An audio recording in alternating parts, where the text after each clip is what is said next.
Joseph McBride is a professor of screenwriting and film history at San Francisco State University. A veteran television and film writer and longtime journalist, Mr. McBride is a recipient of the Writers Guild of America Award and has been nominated for multiple Emmy and Canadian Film Awards. He has written for numerous publications, including Life, the New York Times Book Review, The Nation, Sight and Sound, the New York Review of Books, and Film Quarterly. He is the author of 17 books, including Steven Spielberg, a biography, Searching for John Ford, which won Best Foreign Film Book of the Year from the French Film Critics Organization in 2008, and Frank Capra, The Catastrophe of Success. Please join me in welcoming our speaker tonight, Joseph McBride. Thank you, Matt, and thank you, Doug Jeffrey, and thank you everybody at Hillsdale for having me. It's wonderful to be here, and it's a real honor, and it's been really interesting getting to know the history of the college and talking to all kinds of fascinating people, so thank you. It's really a treat. Frank Capra is a subject of great interest to me. It always has been, of course, and I'm teaching a course right now on Capra and Howard Hawks at San Francisco State, which is a great pleasure. I've been asked to talk about Capra, his life and times, and since I did a biography of Capra and knew him well, I also wrote the American Film Institute Life Achievement Award tribute to Capra. So I've had a lot of opportunity to study him and his films over, it took 7.5 years to do this book. And so I've written this out because I want to be really precise. The screenwriter Philip Dunn wrote of my Frank Capra biography that it was, quote, the dramatic story of one of the most interesting characters ever to emerge in Hollywood. I found that to be abundantly true. Researching Capra and his life and times and writing Frank Capra, The Catastrophe of Success, had to be so interesting that it took up 7.5 years of my life. Writing my Capra biography remains the most difficult challenge I've ever had as a writer, in part because of the complexity of the man and my research in separating his myth from his reality. Many people continue to have a vested interest in maintaining the appealing myth of Capra as a liberal humanist, a lover of humanity, a courageous truth teller in his films and his life. That, unfortunately, is far from the reality. While I still admire his films, in fact, even more so today, because I understand him better in the context in which he made the films, the life of this iconic figure is, in fact, a great American tragedy. It's a story much different from the one Capra tells in his largely fictitious 1971 autobiography, The Name Above the Title. But what was Frank Capra's story, and why is it so important to know the truth about it? In brief, this was the true story. Capra was an immigrant from Sicily who loved America, took on this country's fiercely competitive values, won 3 Oscars as Best Director, made the cover of Time magazine, and became a multimillionaire during the Depression era. He both celebrated and criticized his adopted country in his films. But ultimately, Capra was betrayed by America, which he correctly but covertly called, quote, a pretty grim and bitter payoff. Capra was a champion of what we now call auteurism. He helped lead the way for the empowerment and celebration of directors as the principal artists in films. He called this his one-man, one-film theory. The truth is that despite his tremendous talents as a director, Capra was unsatisfied with that job. He turned to it after failing as a scientist and as a writer. He admitted to me that he wished he could have stayed in science because he said, I would have done more. He also told me directing a picture is almost as important as writing a book. Partly as a result of his frustration over not being the kind of genuine author he wanted to be, he hated being dependent on his screenwriters, so he tried to deny them the credit they were due. Eventually, most of the best Hollywood writers stopped working with him, or he with them, since he decided he would no longer work with liberals or leftists, and his career collapsed. When America turned on Capra, he blamed his writers. He blamed them for the social commentary and criticism that made him a major popular success during the Depression era, but then landed him in such trouble after World War II, when the country began regarding with suspicion what was called premature anti-fascism. Capra was trying to shift the responsibility, but he was correct in suggesting that the themes of his films did largely come from his writers, especially from Robert Riskin, a New Deal liberal who provided what we now call the Capra-esque themes of these films. Though Philip Dunn noted they could just as well be Riskin-esque. Capra's political troubles really began in 1939 with Mr. Smith Goes to Washington, a powerful and patriotic piece of social criticism that, much to Capra's discomfort then and later, was written by a member of the Communist Party, Sidney Buckman. Capra told me he considered that his best film, not It's a Wonderful Life, and I agree. He recognized the Buckman script was the best script he ever had to work with. As I discovered in my research, when Capra's own loyalty was under suspicion and the US government considered him, quote, possibly subversive, unquote, he informed on Buckman and several of his other writers to save his own skin. He fled Hollywood in 1951 for his ranch in Fallbrook, in effect blacklisting himself from the film business. Capra was perhaps most unhappy because he was adulated for what he was not. He came to the sobering realization late in life that he was admired for, quote, what I stand for rather than what I am. He had written the name above the title to resuscitate his moribund career and bring himself back from oblivion. In that, it was a great success. He reveled in of his youthful fans who thought he was a liberal idealist like them and viewed him as an inspirational figure, sort of a latter-day Gandhi, not realizing that he was a political reactionary, a misanthrope, and a thoroughgoing bigot who hated any ethnic group, you name him, Jews, African Americans, Mexican Americans, Native Americans, Japanese Americans, Irish Americans, even his fellow Italian Americans. How could all this be?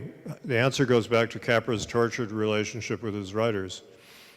Perhaps my most important interview source for my book was Chester Stitch, Capra's secretary for 39 years. If you're going to do a biography, find the secretary because they know everything.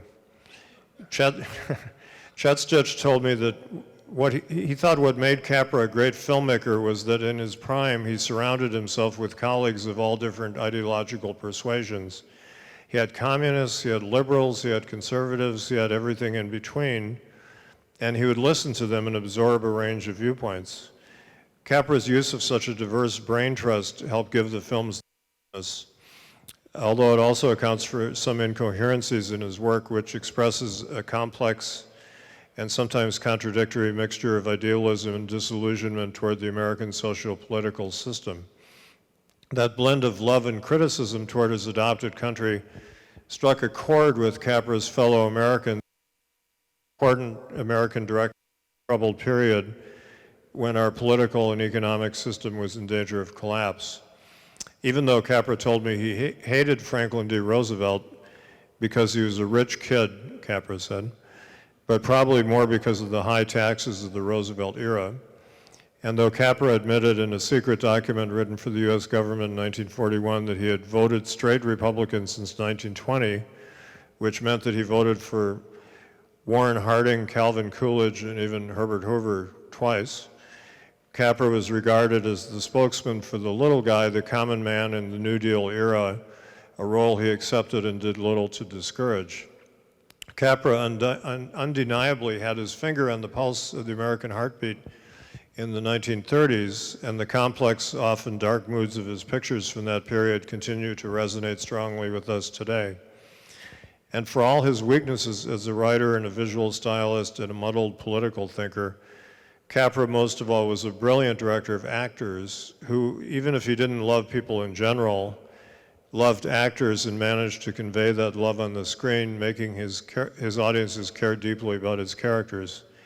That, to me, is his most enduring and truest legacy as an artist, and a large part of why I still love the films.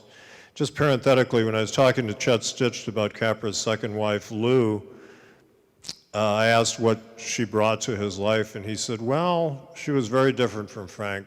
She liked people. That's one thing. And he said she was cheerful. Capra's life was both a roaring success, at least for the first half of his 94 years, and a tragic failure. His was the story of an American icon who was false to himself and to his professed ideals, a hollow man who ultimately felt bereft of self-respect and full of secret contempt for those who admired him for what he recognized were the wrong reasons. But it was the audience, he told me, that had kept him in the business long after he wanted to quit, although he said he certainly was sorely tempted. So here are the two major questions we need to ask ourselves about this extraordinary life story. One, even though the reality of Capra's life is far more interesting in every way than the myth, why do many people prefer the myth to the reality? Is it necessary to live in a state of denial about the man to admire him as an artist? For many of his admirers, it is necessary, for Capra's films in many ways represent the core democratic values of our country. Ours is also a country that tends to foster illusions and denial of reality rather than an honest scrutiny of its flaws, the kind of flaws Capra and his writers examine in his best work. Two, how can understanding the reality as well as the myth-making process help us better understand the films as well as the man himself? We cannot truly understand Capra's great films and his legacy in American culture without coming to terms with the reality of his life as it was lived, and with the way he and others wanted, even desperately needed, to turn it into a Capra-esque fairy tale. As most critics now recognize, the films are much darker than they appear on the surface, even if many Capra fans remain determinedly blind to their complexities and contradictions. What brought me to start writing a biography of Frank Capra in 1984 and set out to excavate the truth from under the myth? David Thompson, in his biographical dictionary of film, refers to, quote, Joseph McBride's careful and horrified biography of Capra. I say horrified because McBride was once a leading fan of the director. Thompson evidently thought it was ironic that I'm the one who wrote the biography since I was once a leading fan of the director. Overlooking the fact that I'm still a fan of Capra's work, maybe that's no coincidence because, as Oscar Wilde quipped, every great man nowadays has his disciples, and it is usually Judas who writes the biography. Although I became disillusioned the more I came to know Capra, when I met him in 1975, I admired this man immensely. I was having lunch with him at a country club near Palm Springs. He was giving me his big Frank Capra populist rap about how he hated bankers and rich people.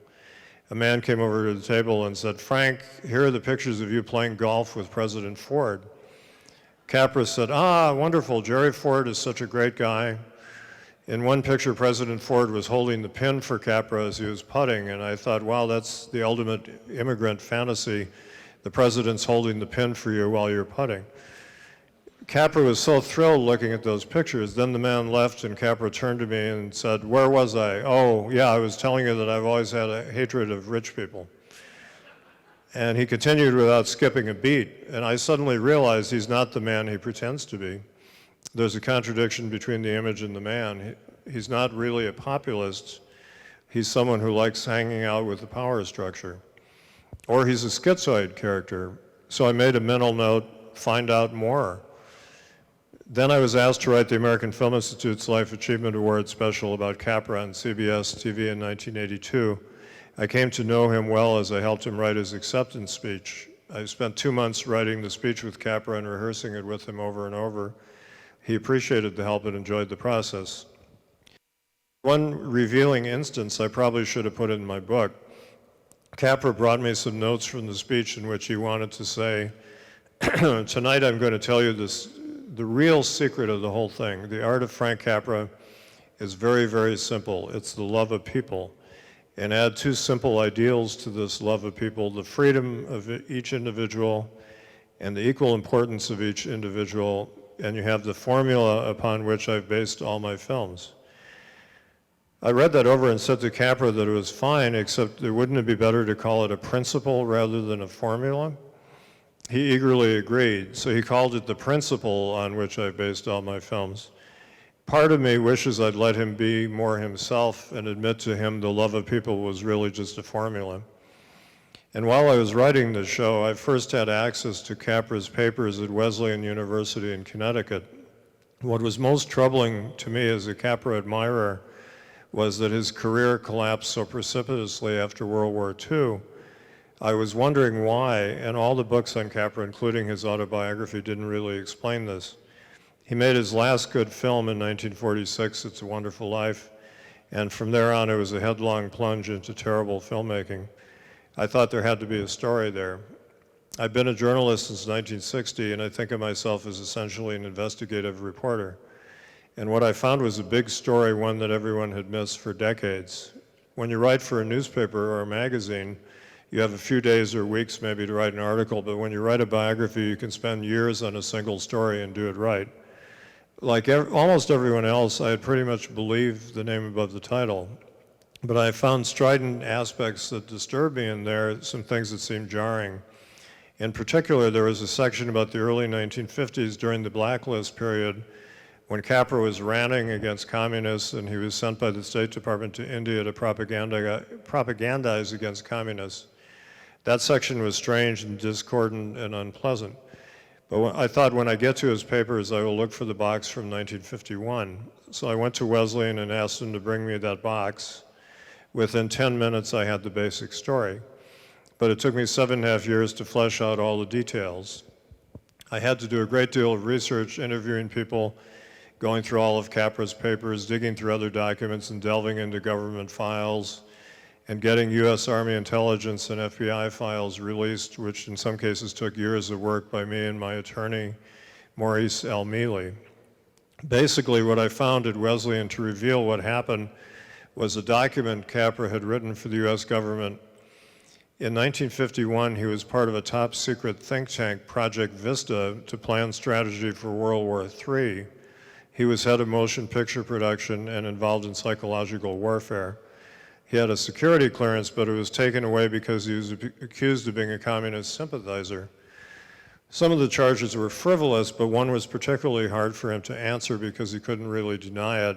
Quote, "You have for a number of years closely associated with motion picture writers and other individuals reported to be or to have been members of the Communist Party.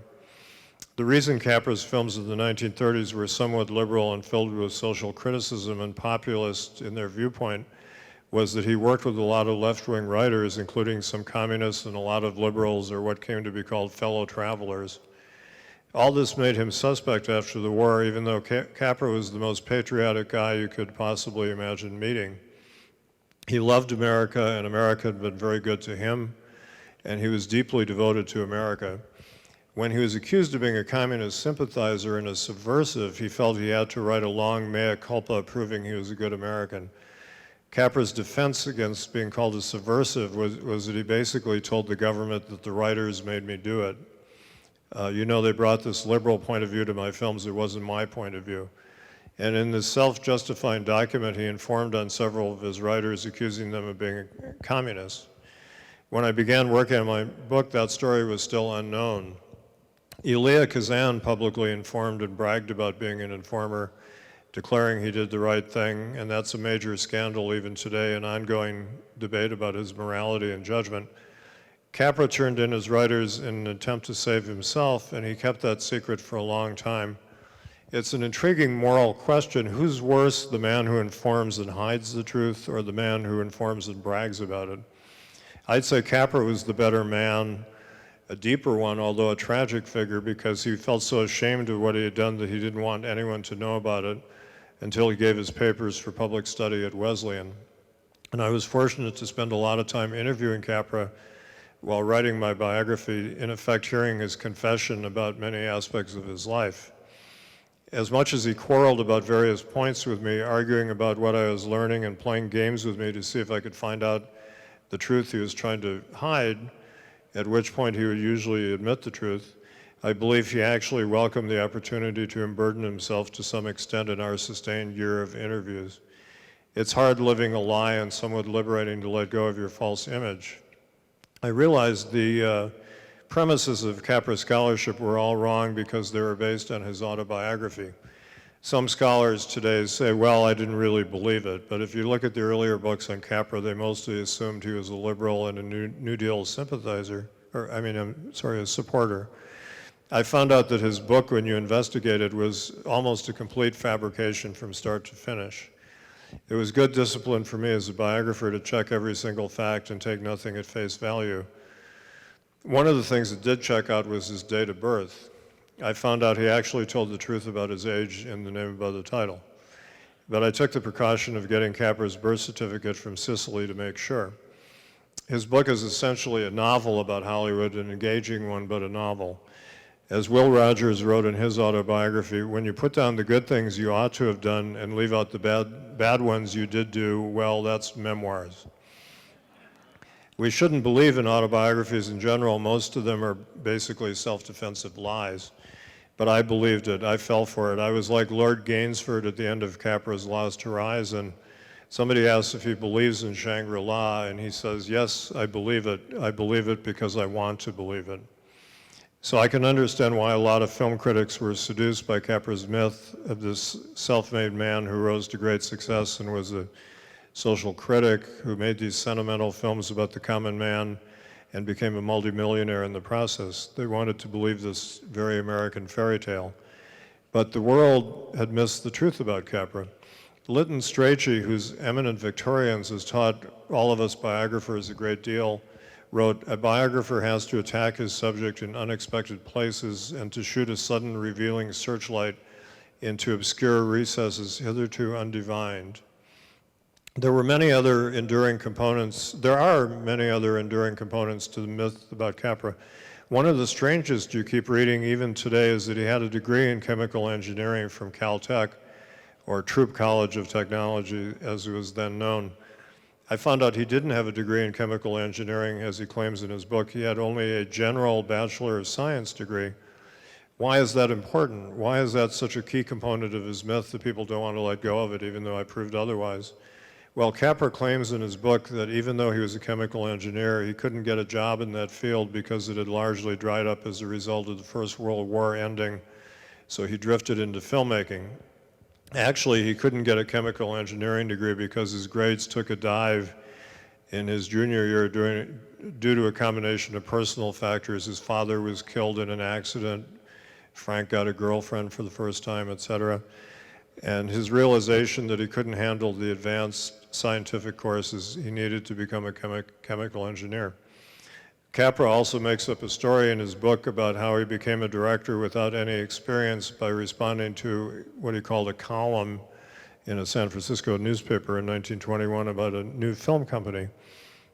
I found out through long, laborious research that Capra actually had spent years in the film industry before that, doing all kinds of low-level jobs before he began writing and directing films. Most directors have what I call creation myths that distort their beginnings to paint themselves as this kind of fully formed genius without the need for formal training.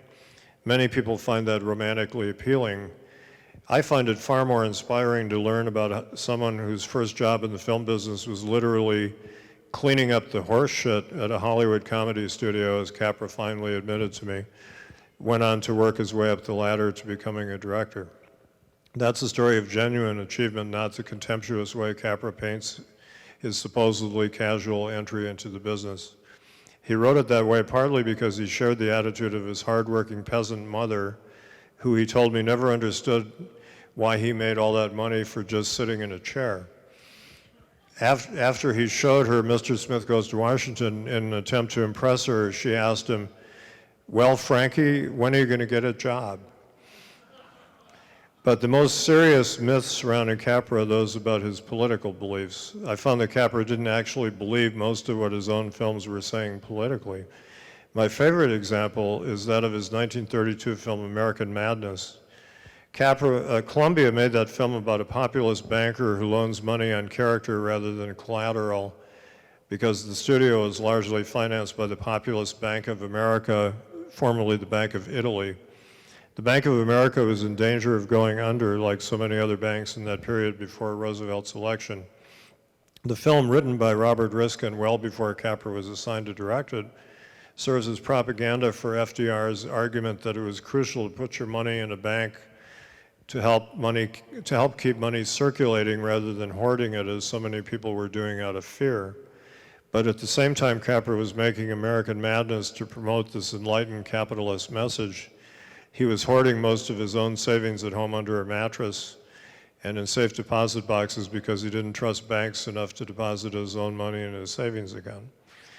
So Capra's films themselves are full of political contradictions. To give you an example of what critics thought before I did my research, Donald Willis wrote a critical study called The Films of Frank Capra in 1974.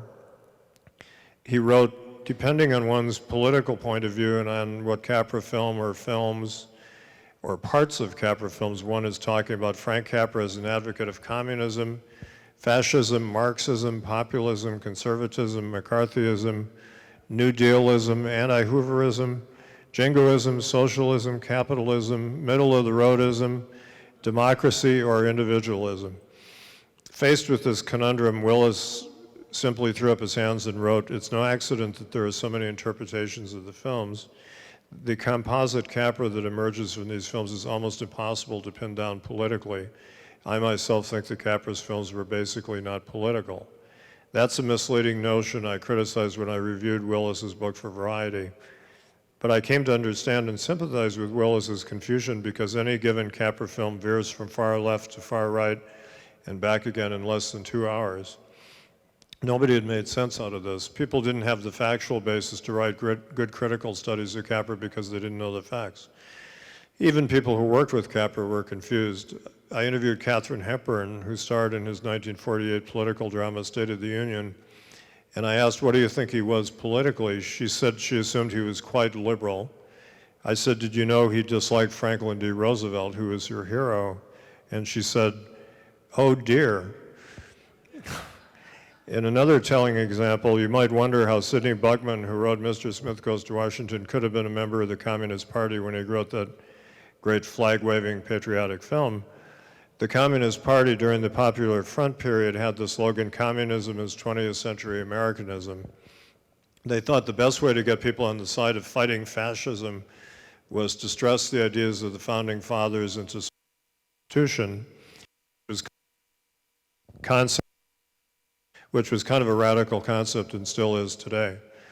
I found an astounding interview with Buckman, who told Bertrand Tavernier in France in 1969 that Capra was terribly suspicious of him while he was writing the script and suspected him of slipping communist propaganda into the film.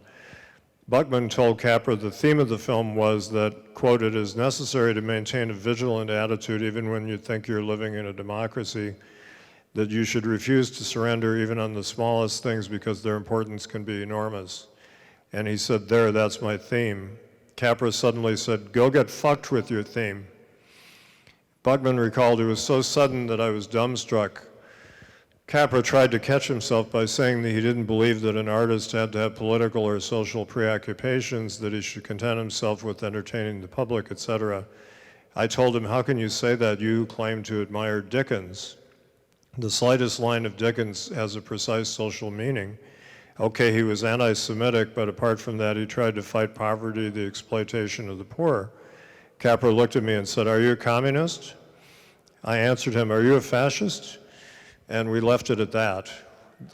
This is how Capra's best film was written.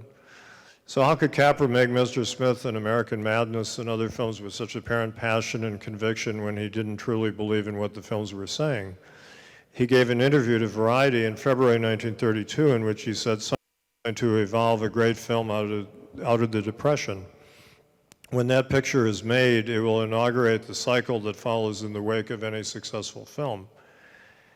Capra also observed that, as Variety paraphrased it, such films were just waiting for a director cagey enough to capitalize on the present state of the public mind. So part of what Capra doing was opportunism, but part was genuine. He had been searching for what he called something to say, something to make his films more important. And he was frustrated because he didn't know what he wanted to say. He was a talented director, but he didn't have a point of view. He had a scientific education that hadn't adequately prepared him to be a political artist or the kind of pundit you become when you make major political films that have to talk about them in public.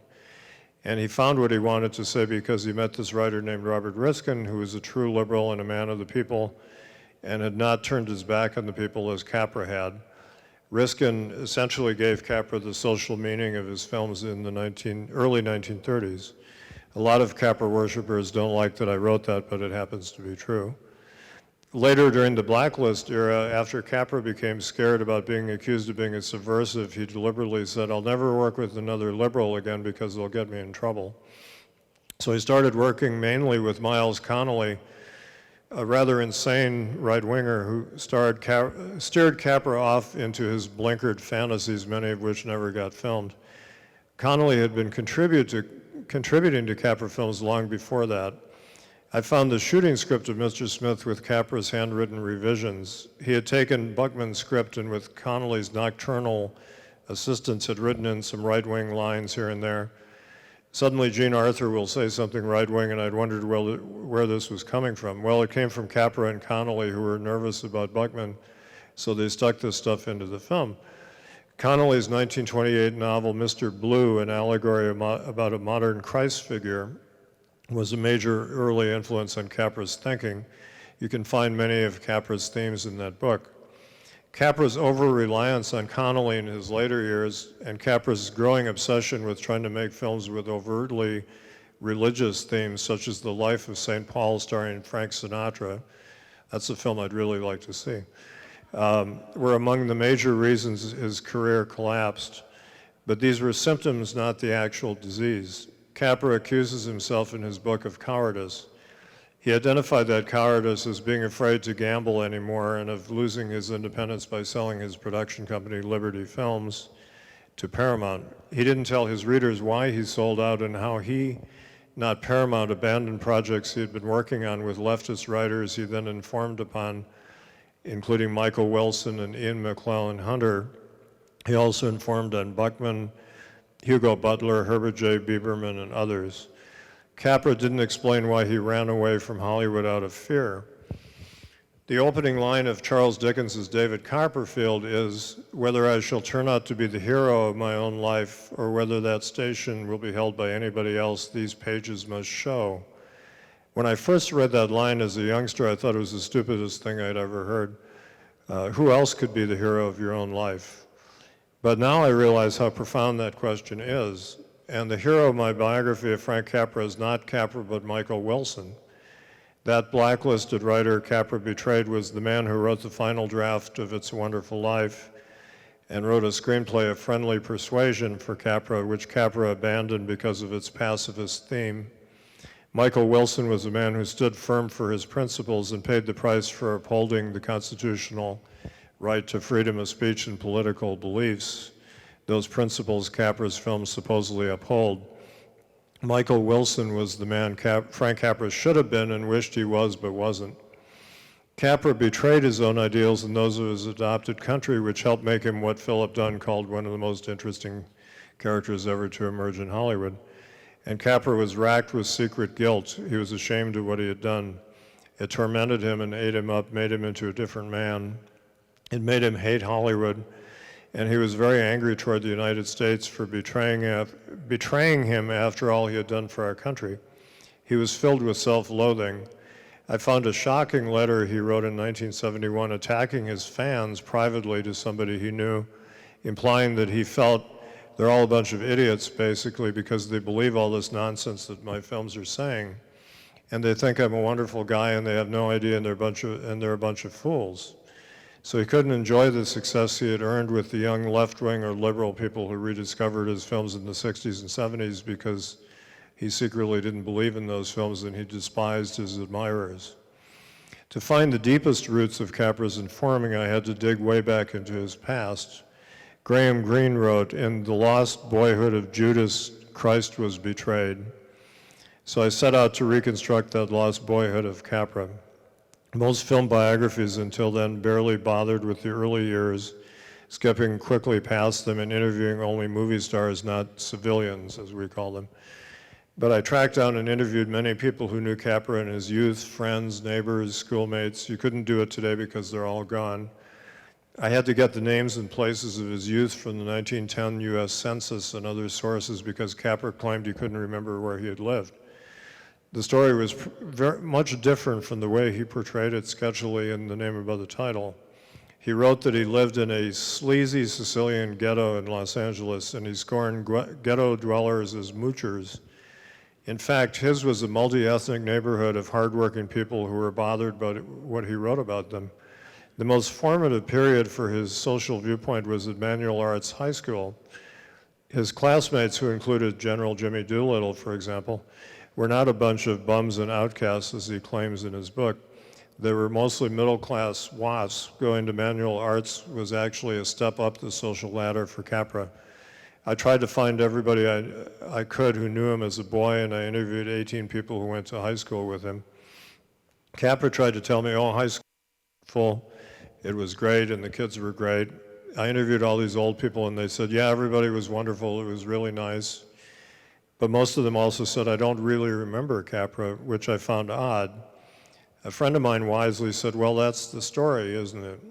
Finally, I found the 17th person, Esther Gleaston Schlinger, who was the historian of their class. She and Frank had mutual interests in music and photography, and she had actually dated him, but her mother broke it up because he was an immigrant. Esther Schlinger told me, I don't know that anybody really liked him. He was ostracized. People never invited him anywhere. Because he was a foreigner, they didn't think of including him in their parties. He was a nice boy. He was just a terrible wop. When I heard that ethnic slur, I came to see his true role in American life. It all clicked into place. I asked Capra about this, and he confirmed the story. He said the kids had treated him badly because he was an immigrant, and he had to wear cheap clothes and get to school early to clean the blackboards.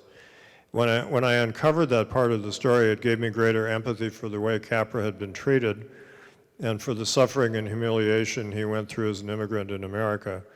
It gave me more admiration for his determination to succeed. He wanted to show them, by getting an education and fighting his way to the top, ruthless as he may have been along the way.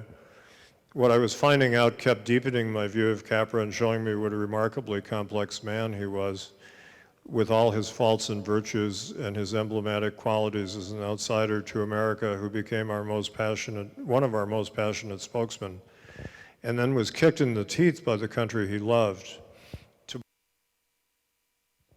To borrow Othello's words in Shakespeare, Capra was one who loved not wisely but too well. Capra was somebody whose tragedy was in denying his background, denying who he was to get ahead in America.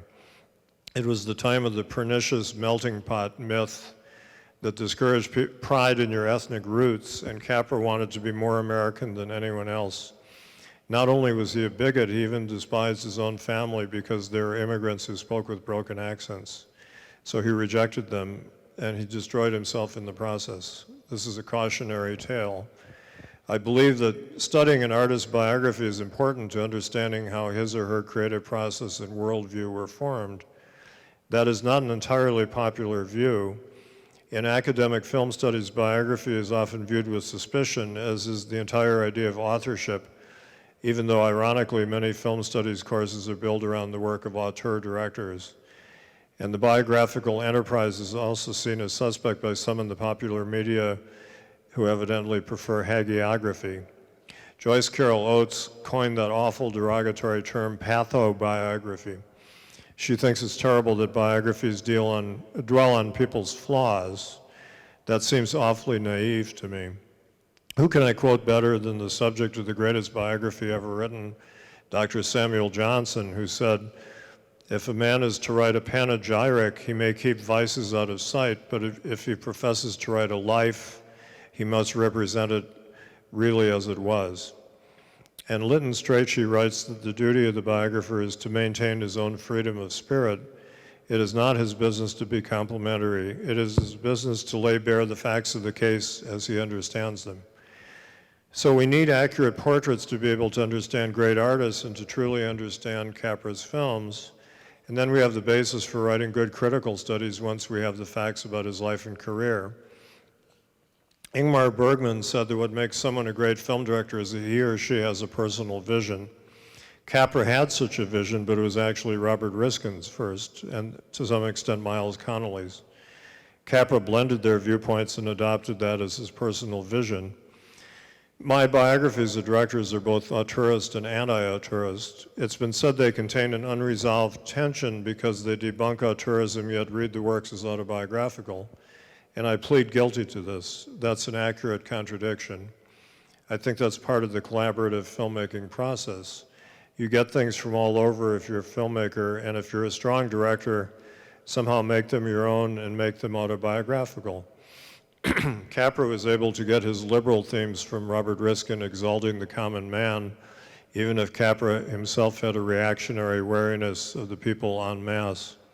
Capra could tap into the more generous Riskin perspective because he too had been a common man at the beginning. Even though he later turned his back on the people, he still could viscerally feel what it was like for them and care about the common man, even though he was voting for Herbert Hoover. So your mind and your heart operate in different ways. Perhaps the most important lesson of biography, the deepest fascination of the genre, is that people have parts and they're often contradictory. And you have to accept that. I often think of what William Butler Yeats wrote: we make out of the quarrel with others rhetoric, but of the quarrel with ourselves poetry. I continue to be fascinated with studying the mixture of rhetoric and poetry that results from these quarrels in the lives and works of great film directors. So that's why I wrote Frank Capra's biography, and why I believe it's important to understand the real Frank Capra, as well as the myth and how and why that seductive myth was created. Thank you.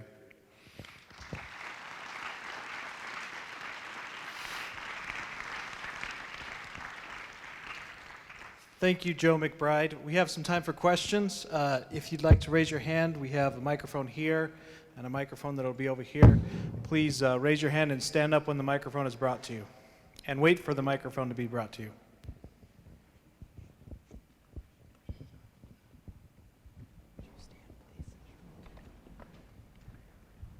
Thank you very much for a very good presentation on Frank Capra and the life surrounding his films. I really appreciated that. Thank you. Having to do with the style of Frank Capra, I see a lot in his films that we miss today in films. There's a lot of great directors out there, a lot of technical achievements, but the style of Frank Capra in his films seemed to be very distinct. And as I would compare watching today, say, Capra's films from last night, today, Mr. Smith Goes to Washington, on and on, compared to like Hitchcock's style. Hitchcock was very precise, yet it seemed in Capra, his sets, the way he would shoot it was much more loosey-goosey, much more where you could really identify with a character as if they were real characters, even though they were less precise. Would that be an accurate comparison, or what do you feel on that part of his style? Yeah, I agree. Hitchcock is a great director. He was very controlled, as you say, and he was a little, I watched him shoot for 3 days. I had that privilege, and I saw him improvising. It's sort of a myth that Hitchcock didn't improvise, and he was actually a good director of actors. He would respond to the actors, but he planned a lot out. He didn't draw every shot like people think. That's a myth. He drew out his action sequences and special effects sequences, but there's nobody who's been more controlling than Hitchcock. Capra was more attentive to the people on the set, and as I tried to explain, it's a paradox of his films. He loved actors deeply, and they loved him, but he didn't like people in general, which was, strange contradiction, but it's true. So there's some pictures of him directing, like you saw You Can't Take It With You today. There's a picture of him directing that scene with Lionel Barrymore and Jean Arthur in her bedroom when he's asking if she loves Jimmy Stewart, and he's very kind toward her, and the two actors are smiling broadly, and there's a beautiful shot of Capra sitting on the side with his wonderful smile on his face. He had a great smile and warmth when you met him, although he could turn really cold too, but that's what directors do. But it was all for the actors. He believed in the actors as the most important people in film, as did, say, Orson Welles. And he was a very good technician in some ways, but technique was not his concern. And I think when we go to today's films, a lot of them are all about technique and very, very little about people. You have the Transformers movies, which are about giant pieces of metal banging into each other, and you know, even if they took the trouble to have the robots look a little different, you could maybe care about the robots. But, you know, I once talked to Capra about, he told me he liked American Graffiti, which I thought, oh, okay, that makes sense. It's a good movie about people, and it's a lot like a Wonderful Life.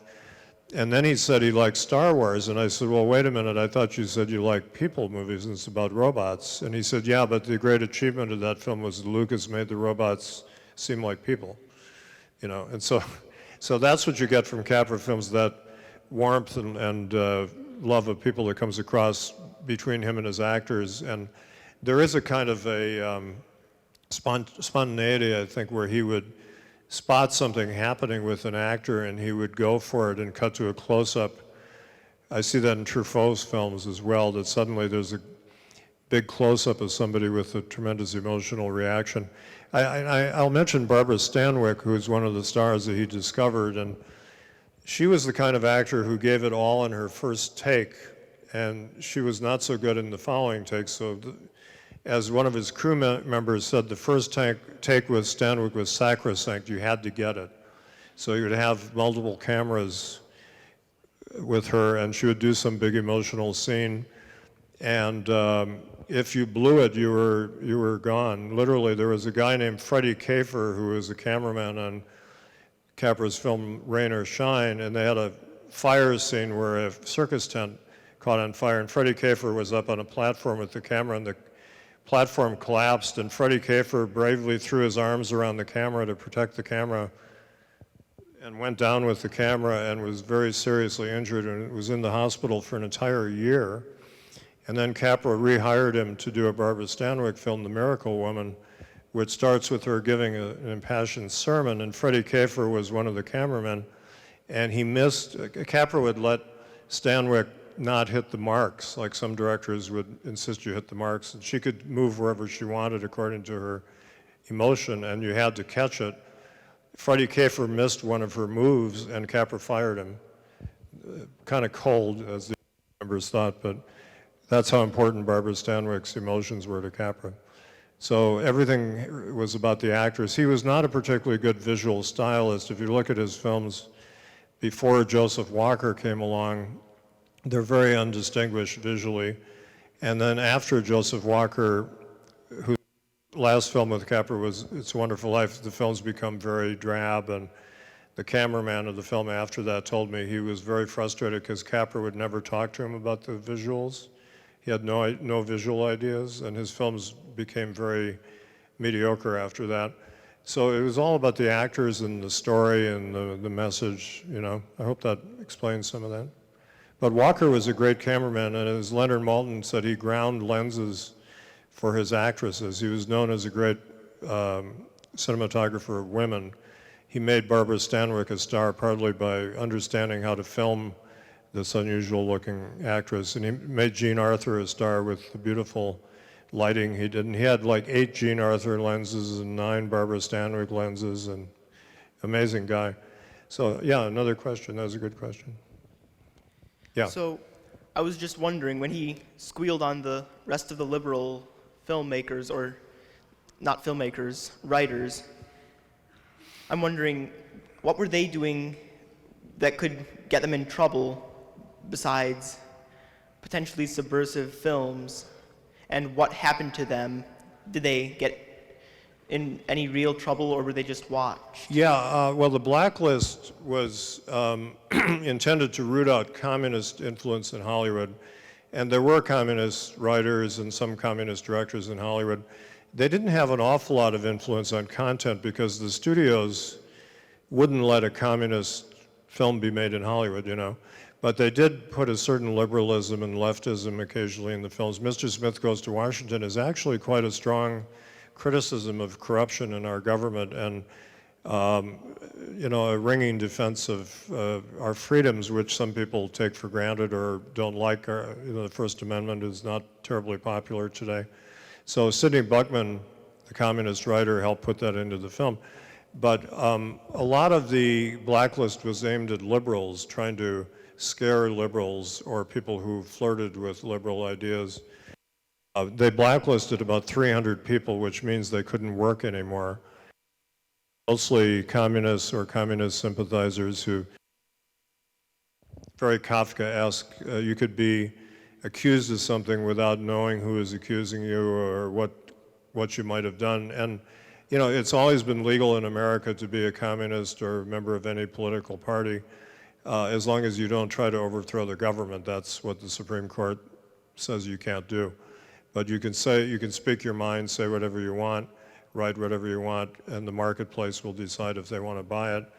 But a lot of these people couldn't work anymore, and some of them came back years later. They lost a lot of years of their lives. Some of them committed suicide. A lot of them wound up doing crummy jobs. Their families broke up. All kinds of damage was left in the wake of this. The defense of some of the informers was I informed only on people who had been named before, but every naming sent messages out to the network of people who were blacklisting people such as Ronald Reagan and John Wayne and Ward Bond and people like Hedda Hopper. It was really the studios who blacklisted people too, not the government actually. The studios caved in and panicked and refused to hire these people. And so Capra naming writers was damaging, even though he did it in secret. And I also found a letter where he said he had informed to the FBI many times on the loyalty of others, the local FBI. So he was an FBI informant, and he was also a State Department informant helping to clear people for government projects. So he was like, to protect himself, he was turning in all kinds of his colleagues and friends, which is a very ignoble thing to do. And it didn't save him from being run out of town. He was tarred with the guilt by association, as they called it. And we call that the McCarthy era. He actually came along later and he didn't investigate Hollywood, but he was a master of guilt by association. If you worked with a communist, you had to be suspect. You know, even if Mr. Smith Goes to Washington is a great patriotic film, you worked with a communist. Capra said he was a communist. This is the way it worked. It was a very evil, ugly time in America, and it still affects us. I didn't realize this until I started working as a screenwriter in Hollywood. One reason films are so bad today is that people are terribly afraid of political themes. I tried to sell a lot of political projects in Hollywood, and I was told, like I wanted to do a film about the Bay of Pigs invasion, which has never been filmed, and that would make a great movie. And my agent said, "Oh, you can't do that." And I said, "Why?" And she said, "Well, it's political." And you know, that's the attitude a lot of people have. So when a political film gets made today, it takes a strong, daring filmmaker like Spielberg or Oliver Stone or somebody, or Clint Eastwood, who has the clout to make a film like that.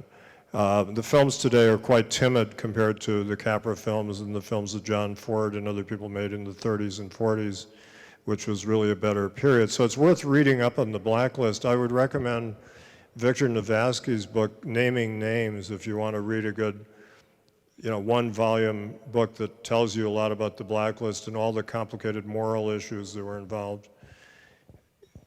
More questions? This will be our final question. Thank you, Mr. McBride. Could you touch on Frank Capra's spiritual life, or possibly even lack thereof? Yeah, he was a very Christian filmmaker. His films are full of Christian iconography. Their heroes are often Christ figures, and he was a complicated guy. He was Catholic by birth, but he drifted away from Catholicism. Christian scientist for a while because his first wife, who is Jewish, was also a Christian scientist.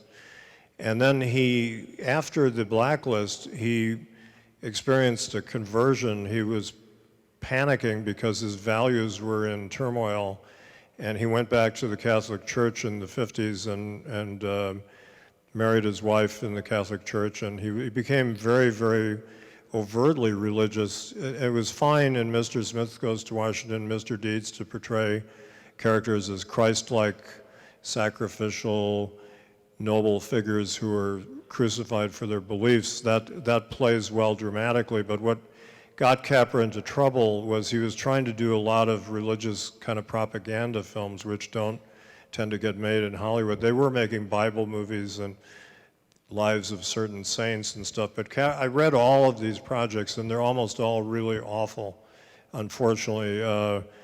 Preachy and kind of dull and tedious. He made most of his later projects that Hollywood turned down were religious propaganda and kind of embarrassing.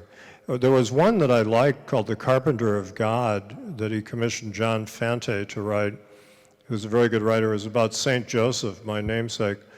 And the whole idea was that here's this guy who marries a virgin, a woman who tells him she's a virgin, and then one day she comes and says, by the way, I'm pregnant, and while he's taking that in, she says, oh, the father is actually God, and this angel came and told me I was pregnant. And this ordinary carpenter has to kind of come to terms with this wild situation.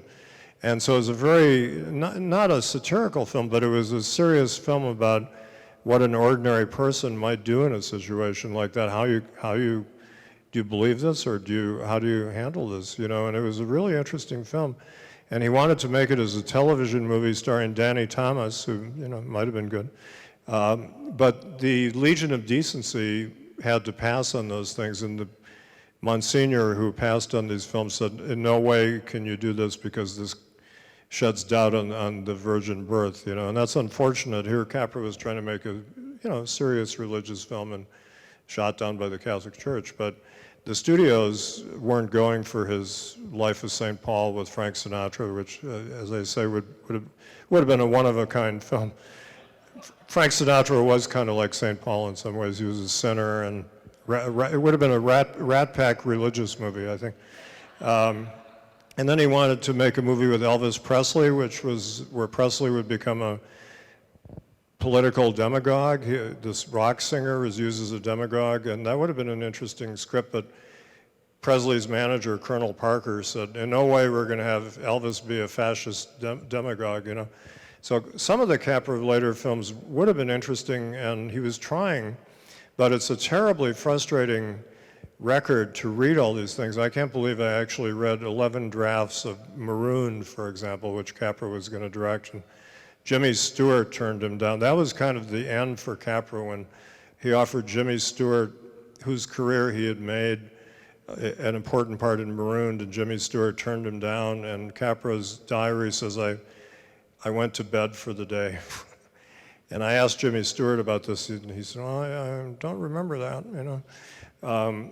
But it was not a time when Capra's kind of films were fashionable either. They were seen as old-fashioned. But he had really lost his ability, unfortunately, because he had lost his self-confidence as an artist. And he said once, and to me and other people, that he lost the ability to make decisions. And he said that's all a director does is make 1,000 decisions a day. People are coming up to you and they say, do you want this prop or that prop, or do you want the actor over here, do you want this actor, that actor? And he couldn't make decisions, and I realized that that was a function of the blacklist. Michael Wilson, I found a note in his papers, he said, why do informers have to make themselves out as idiots? And that's a really interesting question. When you compromise your moral beliefs, whatever they are, you lose your ability to make decisions because you're afraid of the consequences. And maybe since you feel ashamed of yourself, you don't want to make those decisions because of the damage you've caused yourself and other people. So Capra really hurt himself very badly, and in effect, if he had stayed in Hollywood, he might have been blacklisted or graylisted. Graylisted was this horrible category where you weren't sure if you were blacklisted or not. And also the blacklisting was illegal in California. And the producers hired James Burns, who was, I found this out in a lot of secret papers. He was Truman's Secretary of State, and he advised them to deny the blacklist existed because if they admitted it, they could be sued.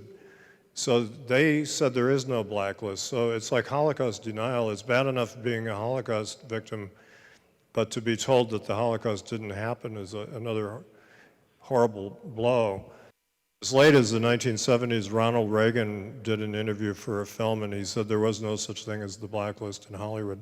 So a lot of people, even though I came up with all the facts about Capra after many years of work, and I printed in the appendix of my book some of the actual document he wrote informing on people, a lot of people don't mention this. They don't bring it up. It's kind of not brought up as one of the reasons Capra's career collapsed, but I concluded that that is really the reason that this great American director totally fell apart overnight almost. And it's a horrible tragedy, but a great story that I felt I had a great story. And but the films remain, and I just want to leave you with this point that I'm still a big Capra fan, and this semester when I'm teaching Capra, it's brought back to me how wonderful his films were. I just showed The Miracle Woman, and today I saw You Can't Take It With You, and yesterday it happened one night, and the audience loved all these films, and the students were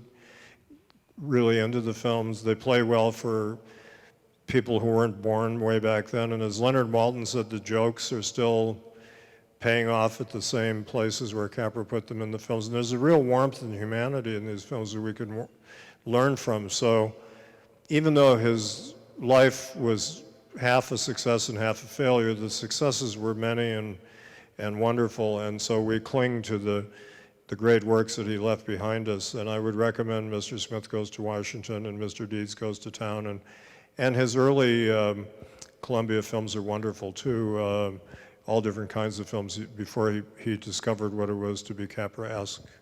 So thank you for coming, and thank you again to everybody at Hillsdale for having me.